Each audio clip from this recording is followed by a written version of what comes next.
I never thought Steven's paranoia would actually be validated. Yeah, I can't believe this is the case. Because these videos are pretty wild. I'm pretty sure everyone has seen these already. Yeah. This is my best friend, Lauren Delaguna. How you doing? You came to Texas to bother me. I literally am gang stalking her right now. I am gang stalking this wonderful lady. I work here. You work here? I work here. Do you have anything you would like to say to the audience? Yeah, you're free. You're weird. Okay, cool. Anything else? Yeah, Thank you for joining us tonight. Thank you for stalking me. You are making You're a stuff one-man, this is a one-man gang stalker army right now, okay? So thanks for hanging out. And you just keep making. Can anybody tell me why Destiny is like wearing the same fit that he has on stream outside downtown? Like why he's doing this? Is he like trying to do the nightlife thing? I mean, regardless, okay. Actually cannot believe that Lauren Delaguna. I thought it was like only online like stalking. I thought it was only like cyber stalking or something like that, like trying to get a hold of his relatives and probably like calling them or something. I did not expect that Lauren Delaguna is like actually gang stalking him across state lines. I don't even know how the Lauren even knows that he is in Texas. Didn't Destiny say last night, that he was in LA, in Los Angeles? She lives in Texas? Okay, that explains a lot. Is this the lady that was talking about? Destiny said Pixie and this lady Lauren was both crazy and didn't like them. Yeah, this is Lauren Delaguna. Like even stalking someone within the same state that you live in to this degree is crazy. Like this is insane behavior. This is like crazy woman behavior, okay? And also, another thing, why is she not wearing a bra? Tits out, no bra. It's like she got out of bed for this moment, you know what I mean? To go and stalk Steven. Frankly, with how crazy she is, I hope that her law degree gets revoked by the bar. Holy shit. This is not someone you want representing as your lawyer. I don't think so. Can you just imagine her? Like, she just wakes up and she's like, oh my god, you know what I'm gonna do today? I'm gonna go and stalk Steven Kenneth Bednell, an online live streamer. But anyway, I'm just playing. Yeah, so why I need to be deposed. Do I really? Are we recording each other now? Yeah. Okay, cool. How are you doing? How's life in Texas? I'm gonna go to my boss. Okay, be careful. Say bye. I'll see you around.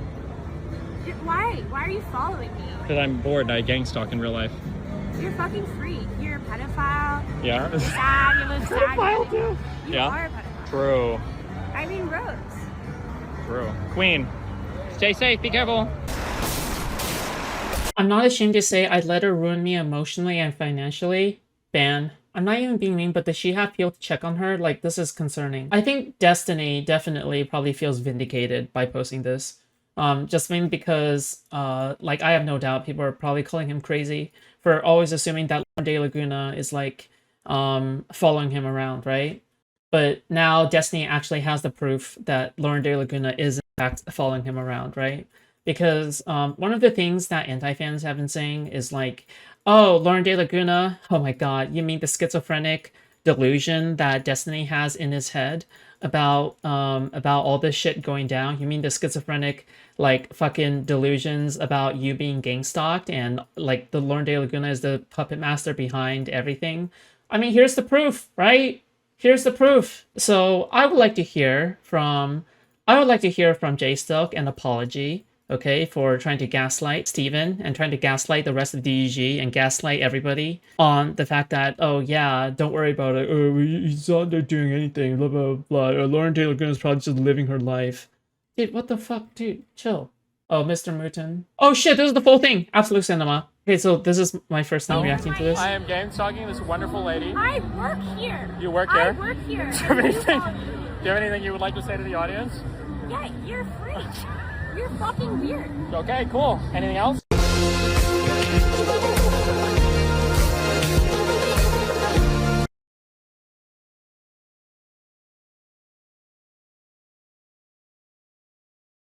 Okay. Why'd you do this? Pixie with a suspiciously $50,000 shaped belly. Burp. Hello, Pixie. Can you please explain why you fundraised over $50,000 to sue me, but now you're claiming you can't afford to come to Florida, where you sued me, by the way, for a court case, and somehow got the money to go to grad school out of state? Did you just pocket the money to get your fourth degree while you waste the federal court's time? She still has her fundraiser sticky. Is this money just for school books or a new car or what? True. And I've been saying this. I've been the first person who's saying this. Like, what the fuck? Like, where did the $50,000 go? Like, what the? And everyone was like gaslighting me into thinking, well, I mean, the court case is going on right now, so it's not like she can actually show her expenses. Bitch, she can't even show like a single cent of where her money is going. That makes no sense. The fuck is Lauren Delaguna, and why should I care? She is Pixie's best friend, like ride or die friend, and she has been immensely unhinged about Destiny ever since Destiny rejected her. So Lauren Delaguna made romantic advances towards Destiny, and Destiny says, "No, I'm sorry, I do not have any interest in you. I just view you as a friend." And she's just lost it. So ever since then, she's been the one stalker that's been following Destiny everywhere. That's the background behind that. It was even Delaguna that set up the fundraiser. That's correct. Okay, so this is by Andrew Butler, right? Jane Doe versus Stephen K. Bennell. Pursuant to the court's paperless order dated November 5th, 2025, defendant Stephen K. Bennell II hereby submits the following SIR reply brief in further support of his motion to dismiss, specifically to address the changes that plaintiff's expert witness, Jesus P.F. Panea, made to his expert declaration to correct certain errors in the record that he identified. So this is specifically talking about the so-called forensics expert that Pixie has supposedly hired in order to conduct an internet evaluation of this court case. Basically, somebody who I guess is able to look up like digital fingerprints and stuff like that. He made several assertions, like for example, the validity of evidence that is being turned in. Like if you don't have the original copy, then can you please pass in the digital fingerprint, as in like the hashes and stuff like that, in order to verify that you actually didn't do anything to the file, right? In order to verify that you didn't change the file anyway, you didn't delete anything in any way. So that is basically like what the allegations are, is that the allegation is just what they're hinging on at the moment is that Destiny is like fabricating evidence. He's like fabricating shit, even though they have produced no evidence on their side. Yeah, which is really silly. But anyway, yeah, I guess this is in response to that. Introduction. Plaintiff's corrective filing confirms and resolves the central fact precluding subject matter jurisdiction in this case. In his amended declaration, plaintiff's own expert now expressly concedes that Bennell's transmission of the video to Rose occurred on April 9th, 2022, nearly 6 months before the effective date of the Cardi statute, and consistent with the testimony of other witnesses in this case. Okay, so if you guys do not know, what Pixie was taking advantage of, in bad faith, may I add, is that if you swap the month and the day positions of the date-time format, it matches the European time format, and it matches a date that is after the Cardi statute was put into effect. However, if it is from April, that is before the Cardi statute was put into effect. So what Pixie's lawyers were essentially doing is that she and her lawyers were trying to confuse the court by saying, as you can see, it is clearly in the format of the European time format. So therefore, as you can see, it was in October when all of these things happened, right? Which is wrong, obviously, because there is no reason to believe that it is in European time format during that. You would have to prove it. You have to demonstrate it in some way, right? And they didn't subpoena Discord, right? They didn't subpoena Discord in the first month, or in like the immediate aftermath of when all of this shit happened. So because they didn't subpoena Discord, they made no effort to subpoena Discord. There's really no reason to assume that they're being good faith in any way whatsoever. If they actually cared about gathering evidence and gathering enough evidence for this case, they would subpoena Discord. It's really simple as that, isn't it? But yeah, no, all that shit is not happening, I guess. Mr. Pinea's admission resolves the only jurisdictional question underpinning plaintiff's federal claim, whether Bennell sent the video after the effective date of the Cardi statute, right? So, which means that if Mr. Pinea, the person that they brought in as the expert, is like wrong or admitted his, you know, statement before or something. Like what exactly is the point of like still hand wringing about like how the day is, right? Mr. Pineda now confirms that Benel's transmission of the video preceded the effective date of Cardi. He now concedes that Benel's transmission of the video to Rose via Discord occurred on April 9th, 2022. Mr. Pineda's new conclusion is consistent with the substantial evidence in the record, including from the non-party deponent whose ex-boyfriend impersonated her in Discord correspondence he was having with Benel while pretending to be Rose. So I actually wonder if this is essentially what was happening, okay? And this is just my guess, because I'm pretty sure Destiny was teasing this. He was teasing that he was actually innocent for all the Rose shit. So the accusation online, at the very least, that is affecting his reputation, is that Destiny was sexting with a minor, okay? Obviously, that is absurd, just mainly because he wasn't knowingly sexting with a minor. He even acknowledged that Rose was 19 back then. He thought that she was 19 back then, but that doesn't matter, okay? I think the only thing I can really think of is that either Rose isn't actually 17 at the time and she was overage at the time, or it was actually Solo pretending to be Rose sexting with Destiny. So it's a grown man who is sexting with Destiny. Rose maybe didn't even interact with Destiny in the first place, and Destiny was just interacting with Solo the entire time. In that case, Solo would possibly be distributing CP of his ex-girlfriend at the time to do something like that. He did hint at that. Yeah, right. So that's what I'm saying, okay? Is Solo the ex, or is that a different person? Solo would be Rose's ex-boyfriend, who is a possible sex trafficker, okay? So if that's the case, okay, first of all, gay and homosexual, okay? Second of all, yeah, I don't know. As much as I like Destiny, two things don't really add up. One, he said he had calls with Rose, and two, there was pictures of Rose wearing DG merch. Yeah, sure. I think that does bring up a good point, but it could also be the case that she's wearing DG merch because they were both on that account. It could be the case that both her and him are on that account, right? And they both have knowledge of that, but Destiny does not, right? Or she was told by Solo to wear the clothing, and she only hopped onto to call with him when he was not there. Okay, so then Steven would believe that she is being legitimate. Does that make sense? Like I'm not like as in like they share an account in some way, maybe. I don't know. That's just me tossing ideas out there. Because here's a question that I'm asking as well. How is it that Solo was able to get into his ex-girlfriend's Discord account? How is that possible in the first place? I don't think it's a normal thing for couples to be sharing each other's Discord accounts. I wouldn't give even a close like soulmate person like my Discord information like that, right? Like what is the point of having that, right?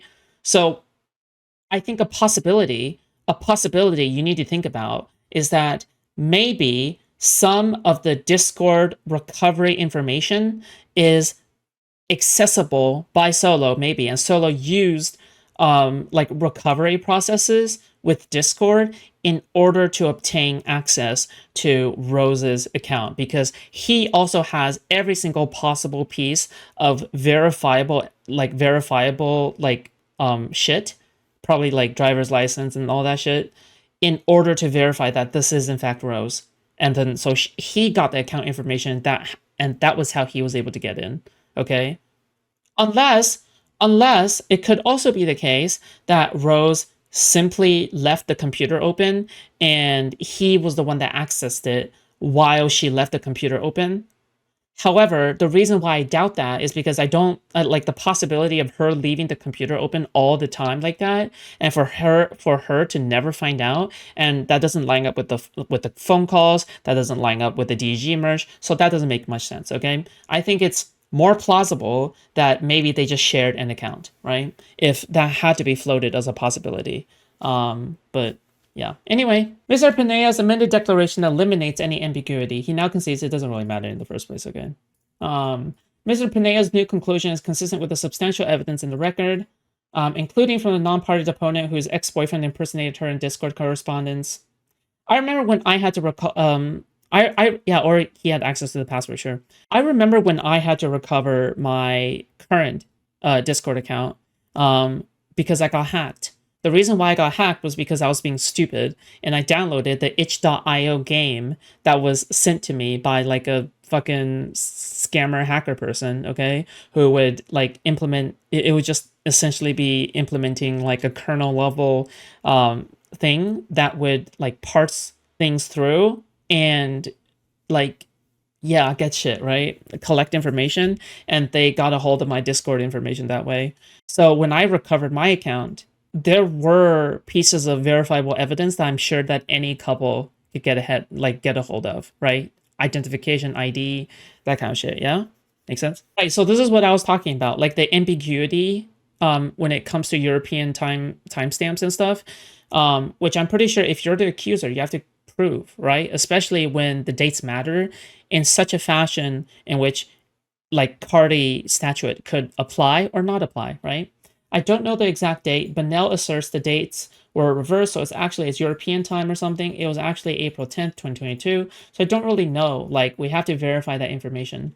Moreover, Mr. Pinea also retracted his accusation of that Bonnell engaged in evidence spoliation. So remember, okay, this is one of the central pieces of information that they are trying to hinge upon to get Destiny, right? Like even now, they are trying to submit evidence in the form of a flash drive, and the flash drive contains parts of my stream that contained Steven essentially being mad at his spreadsheet and not knowing how to format shit because he's a boomer and he's too lazy to hire anyone even though he has the money to, and he's just retarded overall.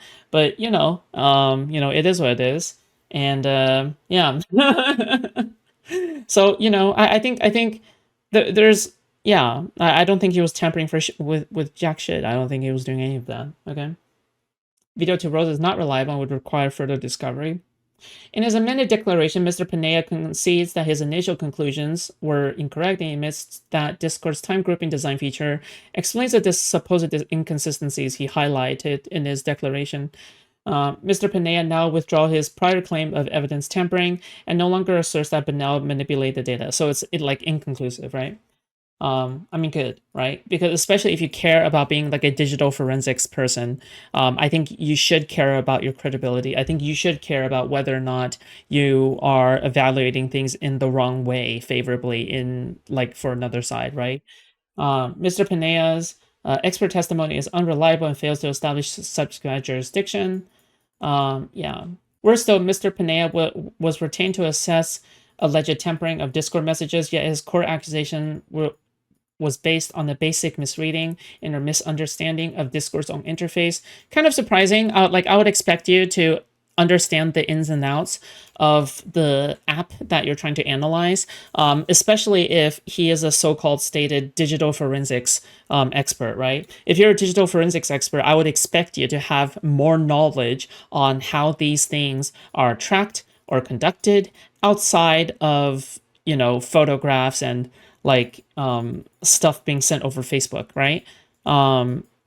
So I don't know. Like this is just kind of really silly to me at the very least. That you wouldn't even know the basics and the ins and outs of Discord. Like that part is specifically pretty shocking. Yeah, I don't know. Like that. Like this is just like I just don't think this is professional. This is not serious work. In any way. It makes the entire forensics field look bad. You know what I mean? Like it makes them look bad. Like you don't like if I was another forensics expert, I'll be pissed at this person for discrediting the field in this way, right? I don't know. Such a fundamental misunderstanding of the platform confirms that there was no actual forensic analysis was performed. His conclusions were the product of unfamiliar.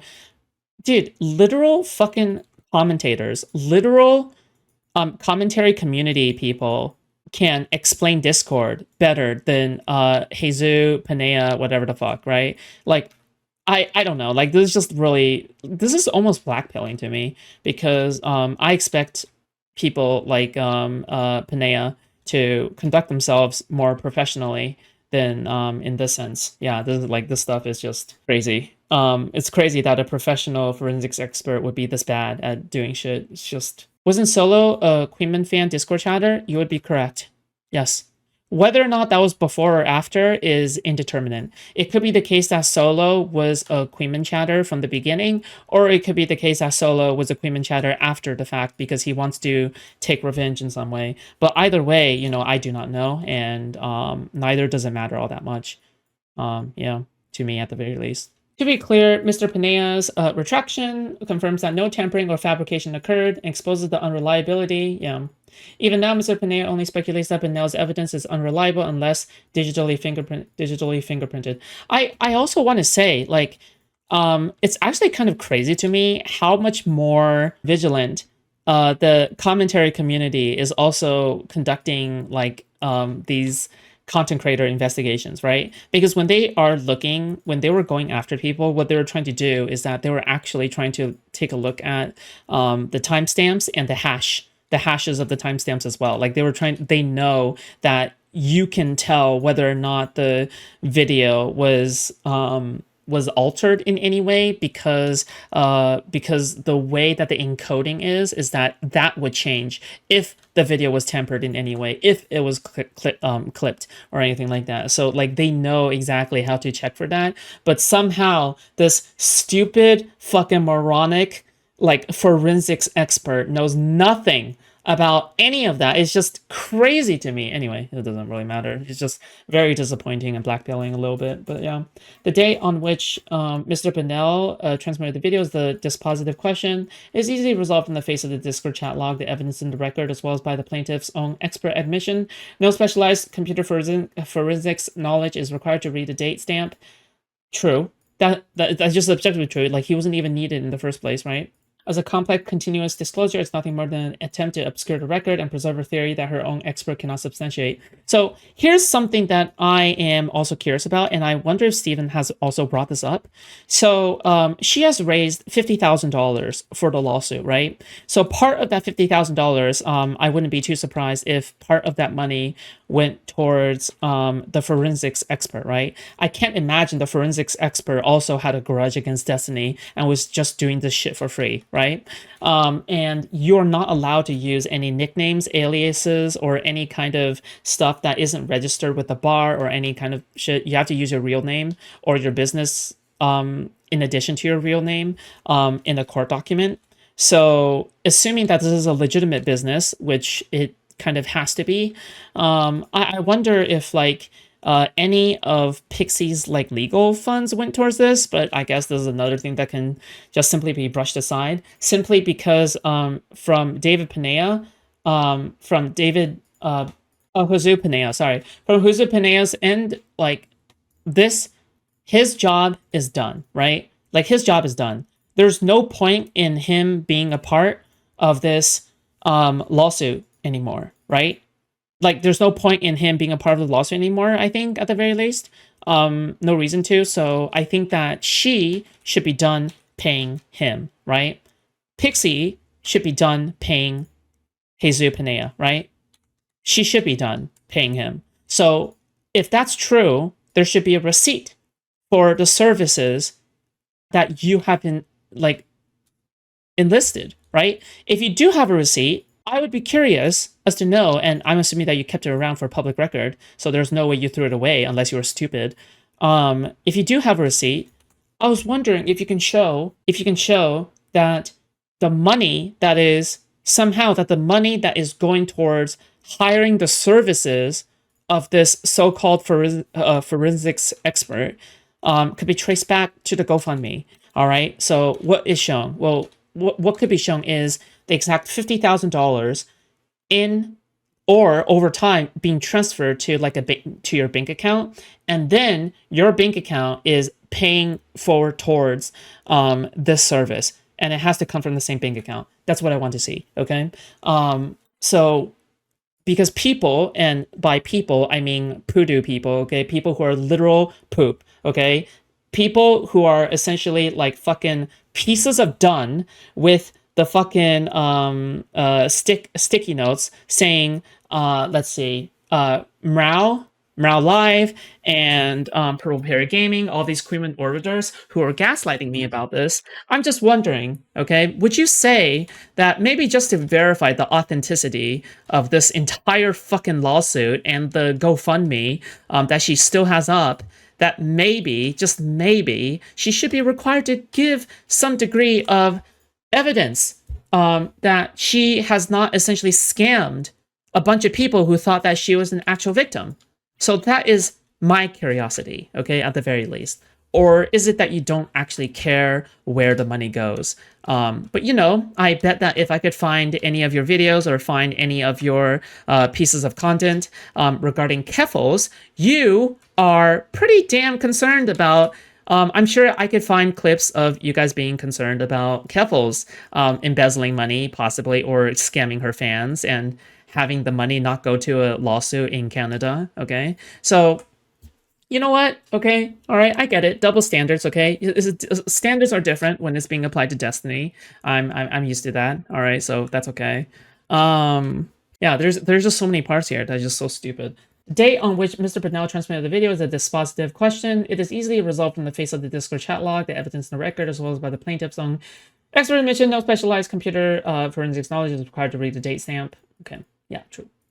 Conclusion. For the reasons stated herein and in Bernal's moving papers, Bernal respectfully requests that the court grant the motion to dismiss for lack of subject matter jurisdiction. So this is pretty solid to me, at the very least, just been because it is meant to demonstrate subject matter jurisdiction. If there's no subject matter jurisdiction that's been proven from her side, like, what is the reason to keeping this case around, right? But who knows? Who knows how the judge operates?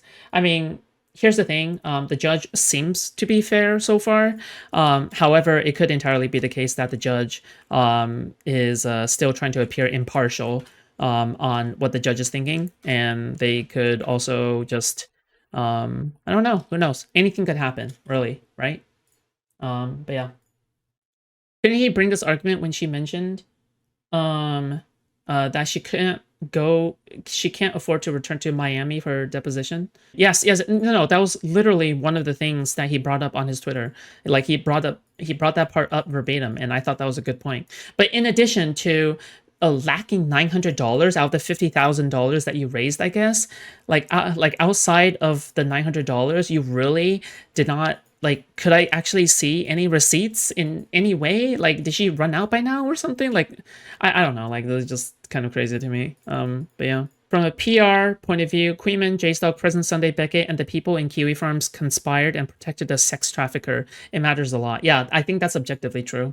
I think because the way that things have happened, and I think because of specifically what has went down, I think you can make a pretty reasonable conclusion that if Solo is a sex trafficker, all right, if the possibility is there, which there is legitimate concern that he is, by the way, all right, not like this is like, we're not talking about like Discord shit, as in like Destiny hired an entire fucking law firm in order to go after Solo because there is reasonable cause to believe that Solo may or may not be a sex trafficker, okay? So, you know what? Great fans, that Queenman has, right? Sex trafficking and all that shit. Great stuff, okay?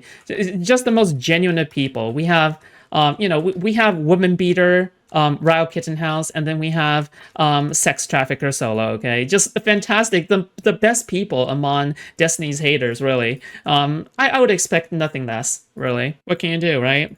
Just the most pathetic, most dysgenic, most chromosomally surplused people. Jesus Christ.